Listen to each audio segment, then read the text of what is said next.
என்ன பண்ண போறோம் அப்படின்னா ஒரு குட்டி குழம்பு அப்படின்னு சொல்லலாம். சின்னதா அவசரத்துக்கு ரொம்ப டேஸ்டியா ஒரு குழம்பு ஒண்ணு பண்ணலாம். அதுக்கு என்னென்ன தேவையான பொருட்கள் அப்படிங்கறத பாக்குறதுக்கு முந்தி நாம கடாயில எண்ணெய் வச்சிருக்கோம். இந்த குழம்புக்கு நீங்க நல்லெண்ணெய் யூஸ் பண்ணலாம். அது செக்ல ஆட்டின எண்ணெய் ரொம்ப டேஸ்டியா இருக்கும், உடம்புக்கும் நல்லா இருக்கும். இப்போ ஆயில் ஊத்தி வச்சிருக்கோம். நம்ம ஆயில் காயட்டும். இப்போ இதுக்கு ஃபர்ஸ்ட் நம்ம என்ன பண்ண போறோம் அப்படின்னா இந்த கருவேப்பிலை, நீங்க கொஞ்சம் அதிகமான கருவேப்பிலை எடுத்து இது என்ன நல்லா காஞ்சிருக்கு இதுல பொரிச்சு வச்சுக்கோங்க.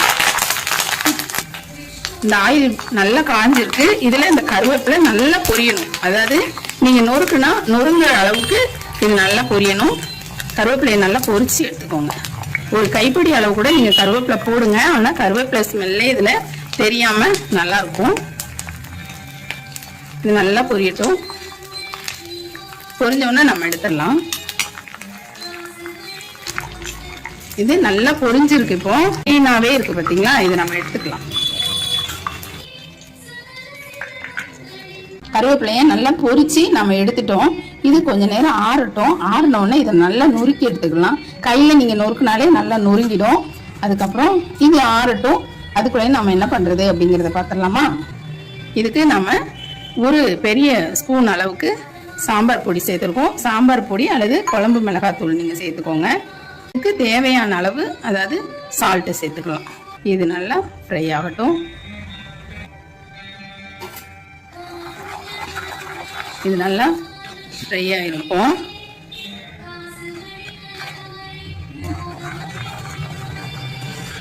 இது உப்பு நல்லா கரையட்டும். இது நல்லா ஃப்ரை ஆகட்டும். இந்த ஸ்டேஜில் நாம் புளி சேர்த்துக்கலாம். புளி கொஞ்சமாக சேர்த்துக்கலாம். இது ரெண்டும் சேர்ந்து நல்லா கொதிக்கட்டும். நம்ம அடுப்பை ரொம்ப சிம்மில் வச்சிடலாம். இது ரெண்டுமே கொதிச்சிட்டு இருக்கட்டும். அதுக்குள்ளே நம்ம கருவேப்பிலையை நல்லா நுறுக்கிட்டு வந்துடலாம். இந்த கருவேப்பிலை நல்லா இப்போ ஆறிடுச்சு. ஆறின உடனே நம்ம இப்படி கையில் நீங்கள் இப்படி பண்ணாலே அது நல்லா நொறுங்கிடும். இது நம்ம முழுக்க முழுக்க ஆயிலே நம்ம இருக்கிறதுனால தான் நல்லெண்ணெய் சேர்த்துக்கோங்க இதுக்கு. ஏன்னா கொஞ்சம் ஆயில் அதிகமாக தேவைப்படுதுன்னா அந்த நல்லெண்ணெய் பயன்படுத்திக்கலாம். அதனால தப்பு இல்லை. இப்போ இதை நல்லா நம்ம பார்த்தீங்களா பேஸ்ட் மாதிரி ஆயிடுச்சு. நம்ம கையிலே தான் நம்ம பண்ணோம், எதுவுமே நம்ம யூஸ் பண்ணலை. இதை இப்போ நம்ம கொதிச்சிட்டு இருக்குது இல்லையா, அந்த குழம்போடு சேர்த்துக்கலாம்.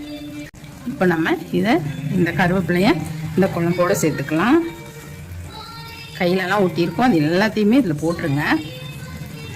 இதில் போட்டுட்டு இப்போ இந்த குழம்பு பாருங்கள் சூப்பராக ரெடி ஆயிடுச்சு. நம்ம கருவேப்பிலை போட்டுட்டோம், புளி கரைச்சி ஊற்றிருக்கோம், வெறும் நம்ம குழம்பு மிளகாத்தூள் தான் போட்டிருக்கோம், ஆயில் விட்டுருக்கோம். நீங்கள் அதாவது சாம்பார் பொடி, குழம்பு மிளகாத்தூள் எது வேணாலும் உங்கள் விருப்பம் போட்டுக்கோங்க. இப்போ நீங்கள் இதுக்கு ஆயில் வேண்டாம், நெய் வேணும் அப்படின்னாலும் நீங்கள் தாராளமாக நெய் விட்டு இந்த குழம்பு பண்ணலாம். ரொம்ப ரொம்ப நல்ல சத்தான ஒரு ஈஸியாக நம்ம எதுவுமே காய்கறிகள் எதுவுமே இல்லாமல் இந்த மெத்தடில் செஞ்சு பாருங்கள். இது நீங்கள் ஒரு ஸ்பூன் போட்டால் கூட ஒரு பிளேட்டு சாப்பாடு ஃபுல்லாகவே நீங்கள் குழந்தைங்களுக்கு ஊட்டி விடலாம். அந்த அளவுக்கு ரொம்ப ருசியாக ஆரோக்கியமான ஒரு குழம்பு நம்ம பார்த்துருக்கோம். ஆனால் கண்டிப்பாக நீங்கள் இதுக்கு நல்லெண்ணெய் அல்லது நெய் விட்டு தான் இந்த குழம்பு பண்ணணும். அப்போது நல்லாயிருக்கும். கருவேப்பிலை வேற நம்ம தாளித்து போடுறோம் இல்லையா, அதனால அதில் முழுக்க நெய் நல்லெண்ணெய் இருந்தால் உடம்புக்கு ஹெல்த்தியாக இருக்கும். இந்த குழம்பும் நீங்கள் செஞ்சு பாருங்கள், ரொம்பவே சூப்பராக இருக்கும். A few moments later.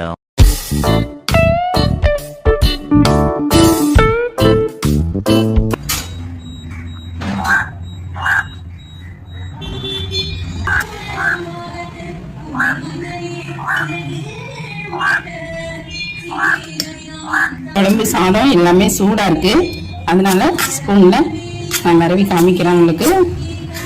இது இந்த மாதிரி நம்ம இவ்வளோ கொஞ்சமாக தான் குழம்பு ஊற்றணும் இல்லையா, இருந்தாலும் எவ்வளோ நல்லா கலர் வருது பாருங்க. கலர் வர்றதோட டேஸ்டாகவும் இருக்கும். இதுக்கு நீங்கள் காரம், புளிப்பு, உப்பு கரெக்டாக போட்டுக்கோங்க, அப்போ ரொம்ப டேஸ்டாக இருக்கும். இந்த மாதிரி செஞ்சு கொடுங்க. ரொம்பவே சூப்பரான குழம்பு ரெடி ஆயிடுச்சு.